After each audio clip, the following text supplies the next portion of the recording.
आते हैं बच्चों हम लोग मेजरेबल प्रॉपर्टीज।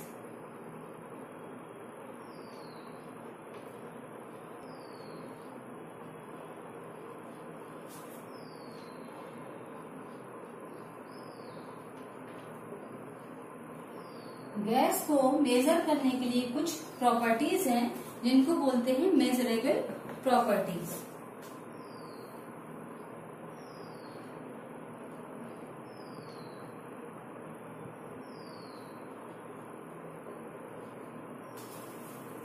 इन प्रॉपर्टीज में सबसे पहली मेजर करने के लिए प्रॉपर्टी है हमारे पास मास। सबसे पहली प्रॉपर्टी जो हम मेजर करते हैं वो है मास। पहली प्रॉपर्टी, गैस का मास कैसे मेजर करेंगे, इसके लिए एक फॉर्मूला है N is equal to small m upon capital M। ये एक फॉर्मूला है N is equal to small m upon capital M, जहां पर m है ग्राम मॉलिक्यूलर मास,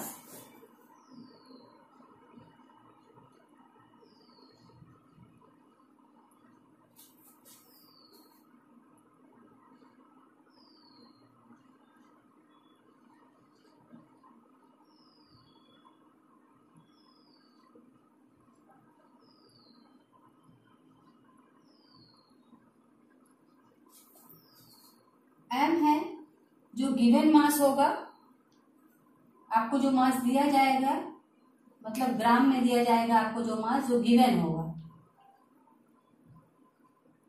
इसको ब्रैकेट में लिख लीजिए गिवन। अब ये कितना भी दिया जा सकता है। n यहाँ पे क्या है, आवागैड्रो नंबर है। आवागैड्रो नंबर आप लोग 12th क्लास में पढ़े हुए हैं। आवागैड्रो नंबर है n यहाँ पे। और ये गैस का ही मास होगा, गैस का। ओके, अब ये जो n है, आवागैड्रो नंबर कितना होता है, 1 मोल ऑफ गैस। आवागैड्रो नंबर क्या होता है, 6.023 into 10 to the power 23 molecules 1 mole gas में होते हैं। 1 mole of a gas contain इतने इसमें मॉलिक्यूल्स होते हैं, इसको बोलते हैं आवागैड्रो नंबर। दूसरी मेजरेबल प्रॉपर्टी है बच्चों वॉल्यूम। दूसरी मेजरेबल प्रॉपर्टी है वॉल्यूम। हम लोग मास के टर्म में इसकी स्टडी करेंगे और वॉल्यूम के टर्म में भी स्टडी कर सकते हैं। तो वॉल्यूम में जो हम लोग मेजर करेंगे मीटर क्यूब में या सेंटीमीटर क्यूब में, तो मीटर क्यूब को जब सेंटीमीटर क्यूब में चेंज करेंगे तो 10 to the power 3 centimetre cube हो जाएगा। ठीक, या इसको 10 to the power 6 centimetre cube में कर सकते हैं 1 मीटर को। और ये है डेसीमीटर क्यूब, ये है सेंटीमीटर क्यूब। ऐसे ही 1 लीटर में अगर हम ले इसको, अगर हम इसको 1 लीटर में ले तो 10 to the power 3, 10 to the power 3 ml में आ जाएगा। ये 10 to the power 3 ml में हो जाएगा। और अगर हम इसको डेसीमीटर में लें, डेसीमीटर क्यूब में आ जाएगा ये 1 ml इज इक्वल टू, कभी कभी ये चेंज करना पड़ता है बच्चों हम लोगों को, जब न्यूमेरिकल आते हैं ना और वैल्यू कहीं सेंटीमीटर में दी हुई है और कहीं पे लीटर में दी है, तो चेंज करने के लिए ये सब यूनिट बहुत जरूरी है। आपको पता हो कि कौन किस में कैसे चेंज किया जा रहा है। तो इस तरह से वॉल्यूम की ये यूनिट हो गई। अब नेक्स्ट आती है इसकी प्रेशर। तो प्रेशर को मापने के तो इसके बहुत सारे तरीके हैं। प्रेशर के लिए ये बिगाड़ दो, नोट कर लिया। तो प्रेशर को भी देख लेते हैं हम लोग।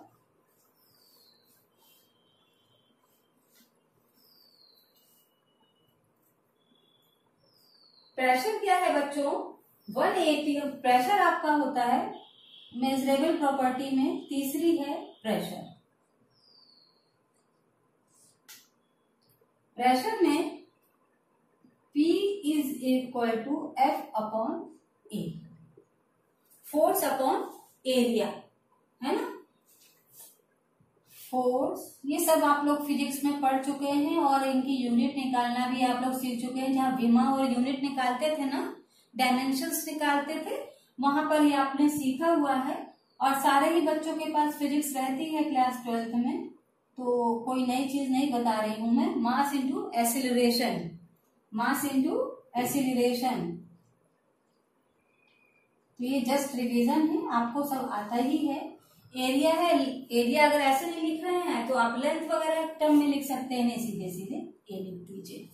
ठीक, अब इसकी यूनिट निकाल लीजिए। यूनिट निकालने में कोई बड़ी बात नहीं है, फोर्स अपॉन एरिया करके आपने अगर निकाला है तो।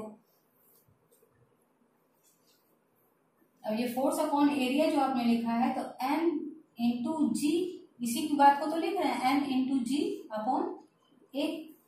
ठीक, M इंटू जी अपॉन ए। अब M इंटू जी अपॉन ए है, अब इसको हम M को फिर चेंज कर दें। मान लीजिए कि कोई हमने लिया है, M बराबर होता है, वॉल्यूम बराबर क्या होता है, area of cross section into height. अब M आपका क्या हो जाता है, M बराबर V इंटू डी, मतलब वॉल्यूम इंटू डिस्टेंस, है ना। और वॉल्यूम बराबर आपका क्या हो जाता है, वॉल्यूम बराबर आपका हो जाता है, चूंकि वॉल्यूम बराबर आपका क्या है बच्चों, area of cross section into height, area of cross section into height. मैं पूरा एरिया ऑफ क्रॉस सेक्शन नहीं लिख रही हूँ, ये लिख रही हूँ ए इंटू एच। तो अब जो ये इक्वेशन आपने लिखी है, ये पहली इक्वेशन, और इन वैल्यू को अगर उसमें पुटअप कर दें हम, इसमें रख दें P बराबर M इंटू जी अपॉन ए, जो आपने ये लिखा हुआ है, इसमें अगर हम ये वैल्यू रख दें, ये जो भी हमने निकाली है, A into H into D into G, D into G upon A, A से A cancel, P is equal to क्या आ जाएगा, एच डी जी, है ना, ये आ जाएगा। तब इसकी यूनिट निकाल लेते हैं हम लोग। प्रेशर की बहुत सारी यूनिट है, 1 ATM बराबर, ये सब आपको याद रखनी पड़ेगी, 3 इंटू 2 3 टू 5 इंटू 10 पावर 3, ये हो गई न्यूटन मीटर इनवर्स, -2, फिर is equal to 101.325 into 10 to the power 3, इसी को हम लोग पास्कल बोल सकते हैं, इज इक्वल टू 35, अगर पावर हटा दें तो किलो पास्कल हो जाएगा, किलो पास्कल। ठीक, आगे बढ़े। ये फॉर्मूला मैंने सिर्फ आपको याद दिलाने के लिए बताया, हालांकि हमको यहाँ पे सिर्फ यूनिट की जरूरत, क्योंकि मेजर करेंगे तो हमें यूनिट चाहिए, इसीलिए मैंने आपको बताया। फिर 1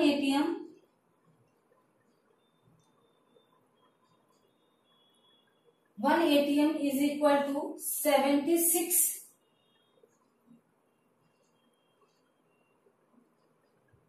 mmHg।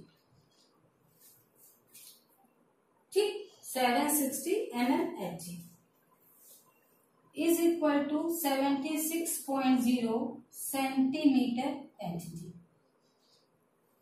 ठीक, हालांकि हमारे सबसे ज्यादा यूनिट की यूज होती है वो यही होती है, इसी यूनिट का सबसे ज्यादा यूज करते हैं या फिर इसका यूज करते हैं। ठीक है, बाकी यूनिट का यूज इतना होता नहीं है।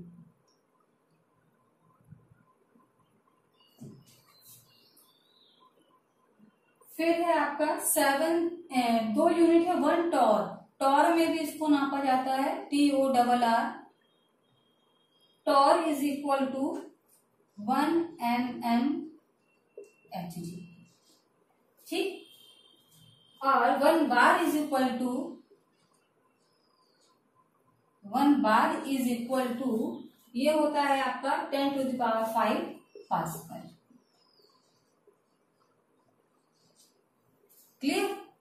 तो ये यूनिट ऐसे तो नहीं पूछी जाएंगी, लेकिन आपका क्योंकि ऑब्जेक्टिव पेपर है तो हो सकता है कभी यूनिट भी ही पूछ ले, इसलिए मैंने इसको डिटेल में बता दिया।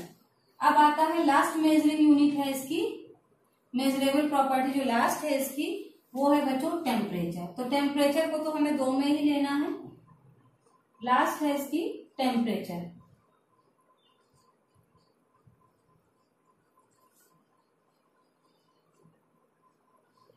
टेम्परेचर या तो हम डिग्री सेंटीग्रेड में लेंगे, 0 डिग्री सेंटीग्रेड, है ना, या अगर उसमें लेंगे बॉइलिंग पॉइंट लेंगे हम।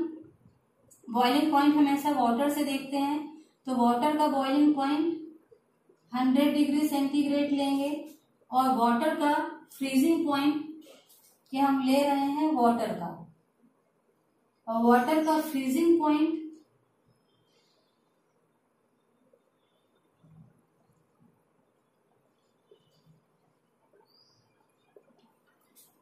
0 डिग्री सेंटीग्रेड। और टेम्परेचर हमारे सारे जो है ये 0 डिग्री सेंटीग्रेड से 100 डिग्री सेंटीग्रेड के बीच में ही लाई करेंगे। अगर हम केल्विन में लेंगे तो ये आएगा 273 केल्विन। अगर हम 0 डिग्री सेंटीग्रेड को केल्विन में चेंज करें तो 0 degree centigrade is equal to 273 kelvin. फिर उसके बाद जो टेम्परेचर बढ़ता जाएगा वो उसमें हम ऐड करेंगे, तो हम इसको केल्विन में लेंगे। तो बच्चों ये मेजरेबल यूनिट है जिसके द्वारा हम इसमें इन प्रॉपर्टीज को डिस्कस करेंगे, क्योंकि इन्हीं प्रॉपर्टीज के थ्रू ही हम इस चैप्टर को आगे बढ़ाएंगे। क्लियर है? तो आज के लिए इतना ही रखिए बच्चों। हैव ए नाइस डे, और पढ़ाई करते रहिए, घर में रहिए, सुरक्षित रहिए, पढ़ाई होती रहनी चाहिए।